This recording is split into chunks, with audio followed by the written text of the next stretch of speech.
ไปจะไปเบิ่งเส้นทางที่บ่าวบางจะไปเด้อทุกคนเด้อไปดไปจะไรจะอยู่นี่แหละหามเอ้ยฮะไปดไปน้ำจะไรล็อกบ่ ล็อก จะอยู่นี่แล้วเดี๋ยว บ่ได้ไอ้มือแล้วก็มื้ออื่นไอ้ก็มาหาไหมบ่ได้เงินน้ำบ่มือจะได้แหละไผสิอยู่เฮือนเจ้าไม่ เอ้ามีนั่นแหละบุญทวีก็ไปเจ้าก็ไปคันว่าบุญทวีอยู่จะว่าไปกันฮะต้องเมื่อรับเจ้าบ่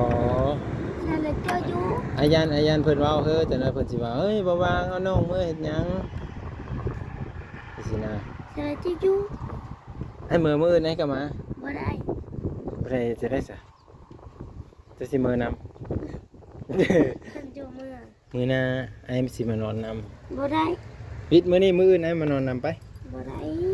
ฮะเดี๋ยวเดี๋ยวมื้อนี้ฮะไปนอน ไอ้สิชวนเบ้านงก่อนไอ้ชวนเบ้านงแล้วก็จังมาพร้อมกันกับเบ้านงเลยมื้อมาไทยนาฮะเมื่อพัดไอ้พัดบ่ได้ค่อยอยู่มื้อนี้ซะ บ่อยู่กดตอนนี้ บ่ได้สิมาส่งอีกแล้วบัดนี้ก็ต้องบอกเบ้านงว่ามื้อหน้าแต่ถ้าอ้ายอยู่นี่อ้ายมาหาอ้ายสัญญาเลยว่าอ้ายสิมาหามื้อหน้า บ่ได้ ฮะจะอยู่รถเสียอ้าย บ่ได้ บ่เป็นหยัง บ่ได้ บ่ได้ได้ยังสิบ่ได้เด้อน้องสมาเด้ออ้ายฮักแพงเจ้าคือเก่าหั่นแหละ บ่ ฮะ บ่ได้ บ่ได้อ้ายฮักแพงเจ้าคือเก่าอ้ายก็สิมาหาเจ้าคือเก่าเด้อรักษาตัวเองเด้อหำเด้อเฮ็ดจังได๋แหละคนเก่งสู้ๆเด้อสู้ๆเด้อ เมื่อน้ มื้อหน้าอ้ายสิมาหา ำเมื่อน้ มื้อนำอ้ายก็ย่านเพิ่นเว้าให้จังได๋ว่าป้าบางเอาน้องมือเฮ็ดหยังคือบ่บอกก่อนว่าสิเพราะว่าคลิปอ้ายหั่นยังบ่ทันได้ลงจักคลิปเด้อเนี่ย ำ คันว่า ก็ลง คัน มาแล้ว คันว่าคลิปอ้ายมาหาเจ้าปุ๊บแล้วอ้ายแจ้งเพิ่นว่าสายฟ้าสิมื้อนำอ้ายจังอ้ายจังกล้าเอามือหน้าอ้ายย่าน FC เว้าให้ว่าเอาน้องมือเฮ็ดหยังมันไกลมันยังหลายอย่างอะนะ ไม่ใช่กระไร เดี๋ยวมื้อหน้าอ้ายพามือเบิ่งเฮือนอ้ายอีหลีเนาะ กระไร ให้อ้ายบอกเขาผู้ใหญ่เพิ่นหลายๆคนก่อนพี่ๆเพิ่นหลายๆคนก่อนว่าก ระไร สามารถเอาไปได้บ่นะ ได้ เออมื้อหน้าเด้อคนเก่งเด้อ บ่ได้ คนจบคนเก่ง ได้ มื้อหน้าเนาะมื้อหน้าเนาะมื้อหน้าอ้ายสิมานอนนำไหมฮะบ่จะอยู่นี่แล้วอ้ายหาสุดแต่เยอะเอามือใส่ฟ้าแต่ย่านเพิ่นเว้าให้นะฮะ เมื่อน้ คนเก่งบ่เป็นหยังดอก ำเมื่อน้ำ เจ้าคนเก่งอยู่แล้วใส่ฟ้าเสื้อพังอ้ายเป็นคนเว้าง่ายเนาะ เมื่อน้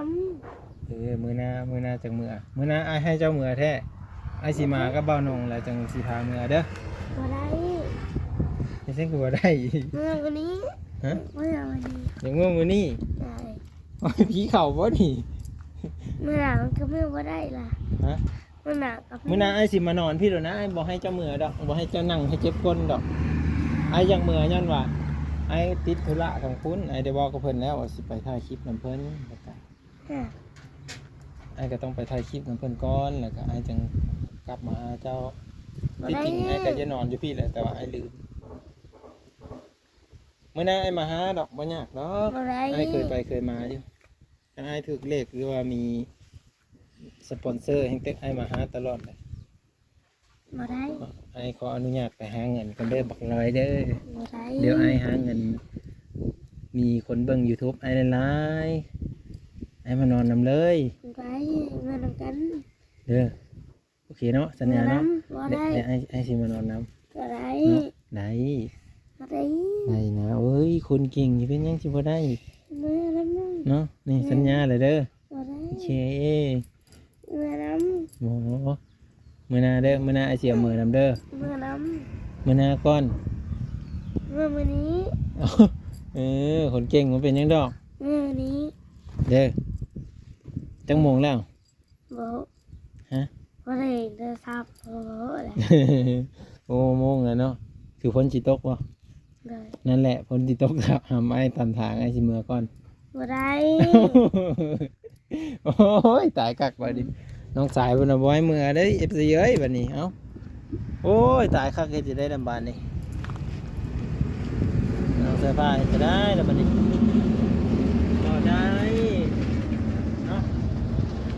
เจ้าคนเก่งอยู่แล้วเคยอยู่ผู้เดียวก็อยู่มาได้เลยนี่ อะไร เอาคนเดียวไปไสก็บ่มีหมู่อันนี้นอนผู้เดียวอันนี้เคยนอนผู้เดียวฮะเคยนอนผู้เดียวบ่ได้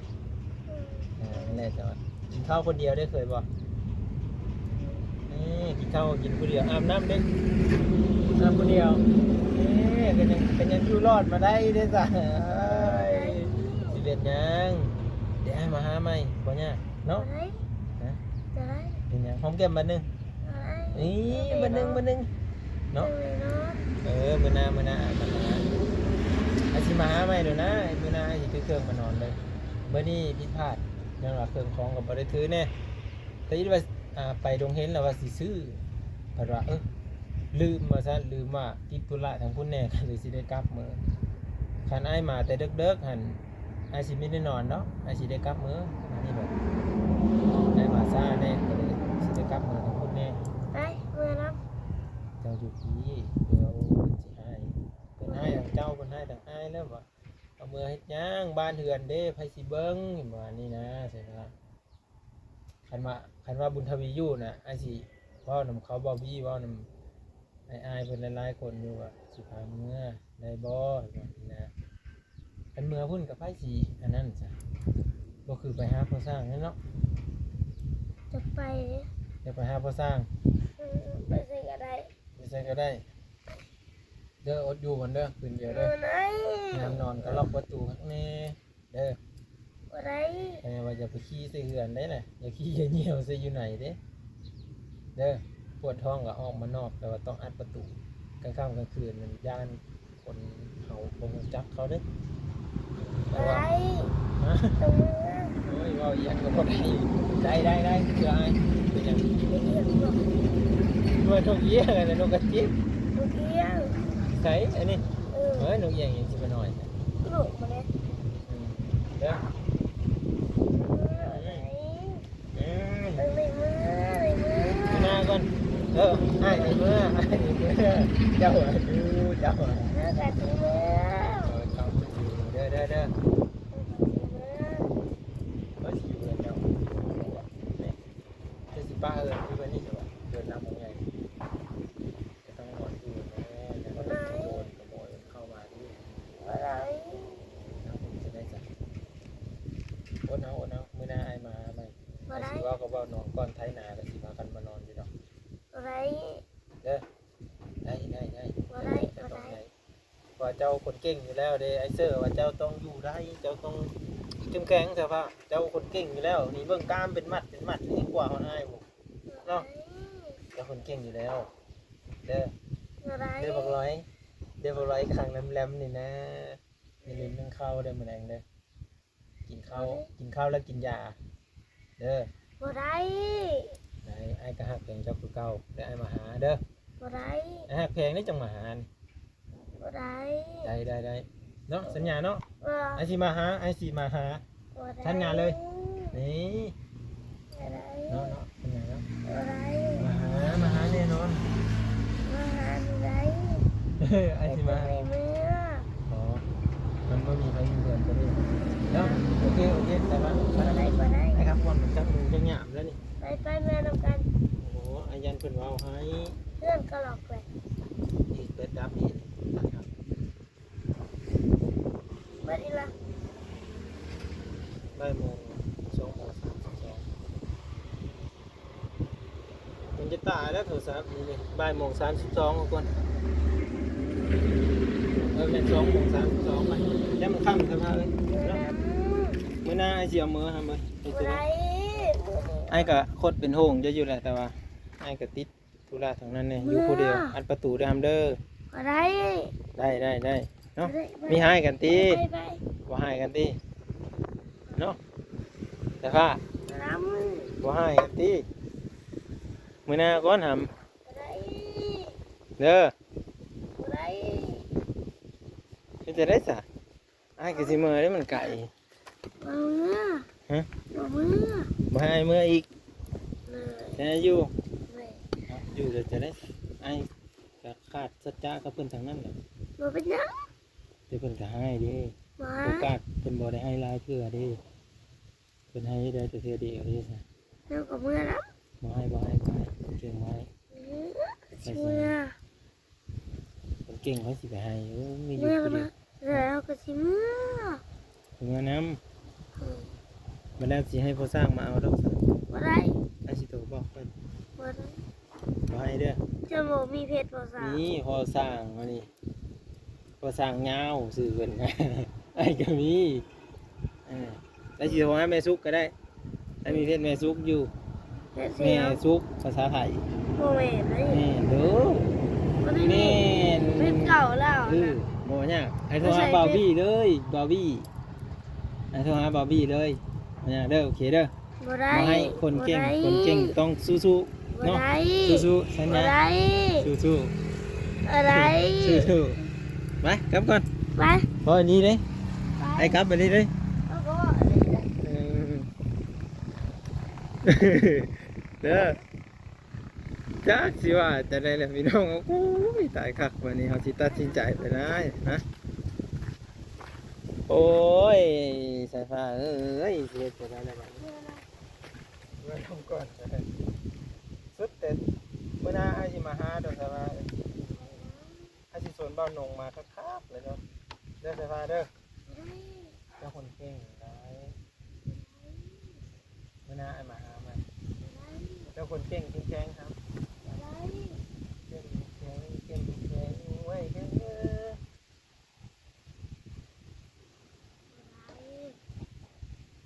มีได้บ่ดุมีได้บ่ดุค่ะ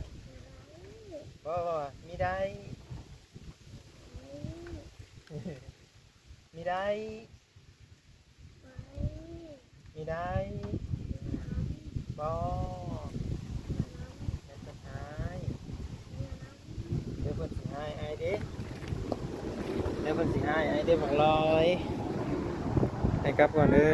บ๊ายบายจุ๊บจุ๊บ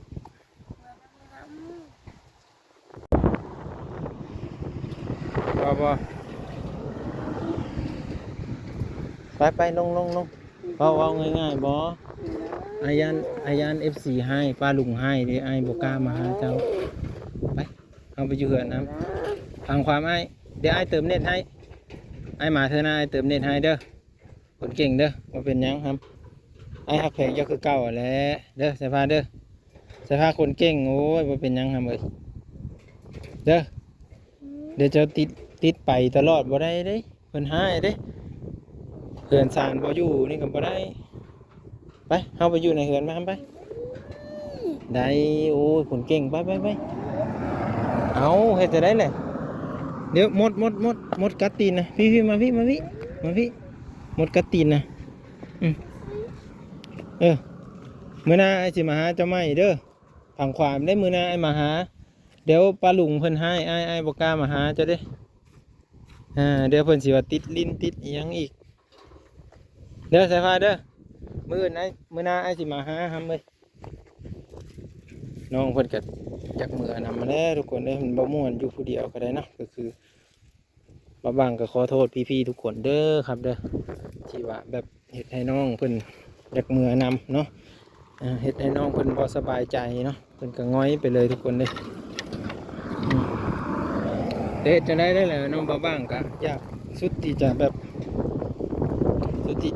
ซอยเพิ่นนะทุกคนซอยบ่อยากให้เพิ่นเมื่อนำเนาะบ่อยากให้เพิ่นเหงานะทุกคนไปกลับก่อนทุกคนพี่ทุกคนก็คือสิเข้าใจแหละเนาะเด็กมันอยู่ผู้เดียวมันก็เหงาเนาะแล้วก็แบบมีคนมาลิ้นมานี่นะมันก็อยากเมื่อนะอยากติดน้ำทุกคนเนาะเดี๋ยวมื้อหน้าทุกคนเด้อจังมาหาใหม่เนาะขอโทษพี่ทุกคนเด้อที่เว้าไปจะสั้นเนาะบางคนก็อยากเมื่อน้ำแต่ประวังบ่สามารถเอาเมื่อได้เนาะยัน FC ว่าให้คือว่าแหละเนาะบางคนเพิ่นก็ว่าบางคนเพิ่นก็บ่ว่าเนาะก็มื้อหน้าจังสิมานอนน้ำเพิ่นพี่น้องเอ้ยติดนี้ไว้ก่อนเด้อเนาะถ้าติดภาระก็คือบ่ได้มาทุกคนเนาะก็เบิ่งตามตัวจริงเด้อพี่ๆเด้อ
มีแต่ผู้สาวเด้อนี่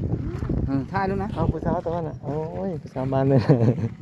อันนั้นเป็นทางไปบ้านนาบงเนาะทางขึ้นบ้านนาบงเด้อนั่นเด้ออันนี้คือเพิ่นมาติดดอกไม้นี่บ้านเลิกก็ไอ้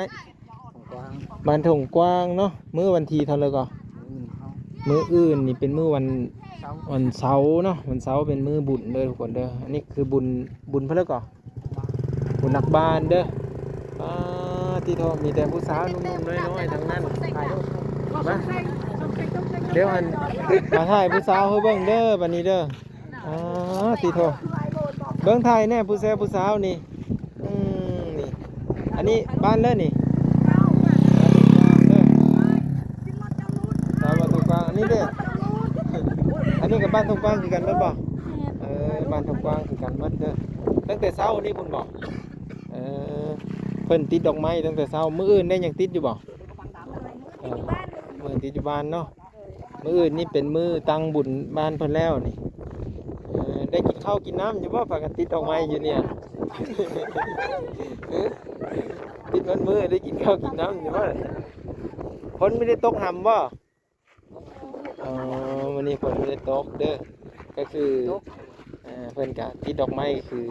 โมบุญนะเพิ่นนั่นแหละเนาะบางทีเขาไม่ได้ไปเขาก็มาเห็นเพิ่นแล้วก็โมบุญผ่านทางน้ำเพิ่นเนาะมานี่เด้อทุกคนเด้อนี่ชาวบ้านตรงกว้างเด้อชาวบ้านตรงกว้างเพิ่นจะเอามาติดดอกไม้อันนี้มันทางไปบ้านนาบงประมาณอยู่5 ลักเด้อ5 ลักแม่นฮอดบ้านนาบงเนาะก็ขึ้นไปพุ่นกับฮอดทางเลข9คือกันทุกคนต่อสุพุ่นได้นี่วันนี้ก็เลยผ่านมานี่เนาะก็เลยจะเห็นสาวบ้านทุ่งกว้างกับผ่านมานี่เด้อมืออื่นกับมื้อเช้าก็เมื่อวันที่แม่นเป็นมื้อบุญบ้านเพิ่นเนาะเพื่อเลยที่อยู่ไกลกับไปโฮมบ้านเพิ่นได้เด้อทุกคนเด้อ กินรถกินรถจะกินกินรถ กินน้ำแดงบ่ เอารถไปกินรถ ยันแหงก็ฮอดรถจักรยุบไปกินนั่นน่ะเอาครบเจอหลายๆมีแต่ผู้สาวเพิ่นมาติดดอกไม้ทุกคนเลยที่มกไปเจอแล้ว